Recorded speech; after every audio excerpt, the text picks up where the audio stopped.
मराठी मातृभाषा चॅनलवर आपले स्वागत। आज आपण मराठी सुलभ भारती इयत्ता 5वी या पुस्तकातील 5 नंबरची कविता डराव डराव या कवितेचा अभ्यास करणार आहोत। या कवितेचे लेखक आहे ग.ह. पाटील। मुलांनो, कविता वाचण्याच्या आधी तुम्ही हे चित्र एकदा बघून घ्या। या चित्रामध्ये काय काय दिलेलं आहे तर इथे वरती असे ढग दिले आहे, खूप पाऊस येत आहे, चित्रात एक मुलगी आहे, तिच्या हातात एक होडी आहे कागदाने बनवलेली, परत एक दगड आहे, त्या दगडावर एक बेडूक बसलंय आणि असं वाटतंय की ती मुलगी आहे ना त्या बेडकाशी बोलतीये। परत त्या दगडाच्या खाली बघा 2 असे मशरूमचे झाड आहेत, त्याला आपण छत्री असं पण म्हणतो, आणि शेजारी तलाव आहे आणि तो एकदम तुडुंब गच्च असा भरलेला आहे। ज्यावेळेस पाऊस पडतो आणि तलाव गच्च भरतात त्यावेळेस त्या तलावामध्ये बेडूक येतात आणि ते कसा आवाज करतात, बेडकाचा आवाज कसा असतो तर डराव डराव, आणि तेच डराव डराव हे या कवितेचे शीर्षक आहे। तर ती जी छोटी मुलगी आहे ना ती त्या बेडकाशी बोलत आहे, तर ती त्या बेडकाशी काय बोलते आहे तेच आपल्याला ह्या कवितेतून पाहायचं आहे। आधी आपण ही कविता वाचून घेऊ, नंतर मी तुम्हाला ह्या कवितेचं स्पष्टीकरण सांगेन। डराव डराव डराव डराव डराव डराव, का ओरडता उगाच राव, पत्ता तुमचा नव्हता काल, कोठून आला सांगा नाव, धो धो पाऊस पडला फार, तुडुंब भरला पहा तलाव, सुरू झाली आमची नाव, आणिक तुमची डराव डराव, बटबटीत डोळ्यांचे ध्यान, विचित्र तुमचे दिसते राव, सांगा तुमच्या मनात काय, ही घ्या छत्री ही घ्या नाव, जा गाठा जा आपुला गाव, आणि थांबवा डराव डराव। आपण पाहिलं की चित्रात जी छोटी मुलगी दिली आहे ती बेडकाशी बोलत आहे, ती बेडकाला म्हणत आहे की डराव डराव डराव डराव, का ओरडता उगाच राव। तर बेडूक कसा ओरडतो, डराव डराव।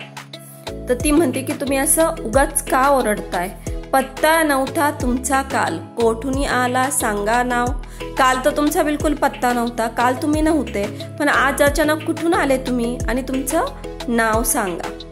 धो धो पाऊस पडला फार, तुडुंब भरला पहा तलाव। तर ती छोटी मुलगी आहे ना ती त्या बेडकाशी आदराने बोलतीये, म्हणून इथं उगाच का ओरडता राव, राव राव म्हणजे एक रिस्पेक्ट, समोरच्याला एक रिस्पेक्ट देऊन बोलणं आहे असं, तसं ती त्या बेडकाशी बोलतीये, ठीक आहे, अहो असं। तर पुढे दिलेला आहे की धो धो पाऊस पडला फार, तुडुंब भरला पहा तलाव। तर पाऊस खूप धो धो पडलाय आणि त्याच्यामुळे तलाव तुडुंब भरलेला आहे, तुडुंब म्हणजे गच्च भरला आहे।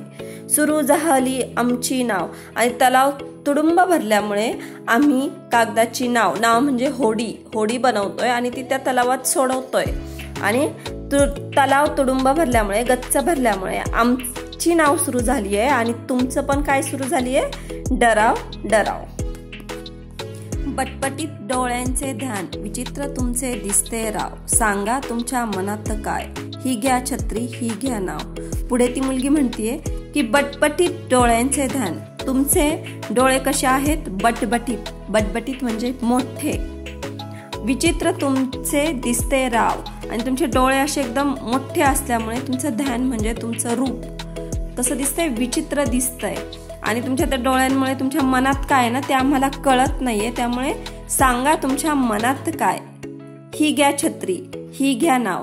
आणि तुम्ही मगाशी चित्रात पाहिलं की त्या मुलीच्या हातात एक कागदाने बनवलेली नाव आहे, नाव म्हणजे होडी, तर ती म्हणतीये की ही होडी घ्या, आणि तिथे जवळ एक मशरूमचे झाड आहेत त्याला छत्री सुद्धा म्हणतात, तर ही घ्या छत्री म्हणजे ही छत्री घ्या आणि ही नाव घ्या, जा गाठा जा आपुला गाव, आणि थांबवा डराव डराव, आणि ही छत्री आणि ही नाव घ्या आणि तुमची डराव डराव थांबवा, असं ती मुलगी बेडकाला म्हणत आहे। तर मुलांनो, कशी वाटली तुम्हाला ही कविता? तर अशाच नवीन नवीन कविता आणि धड्यांचा अभ्यास करण्यासाठी आपल्या मराठी मातृभाषा चॅनलला सबस्क्राईब करा। थँक्यू।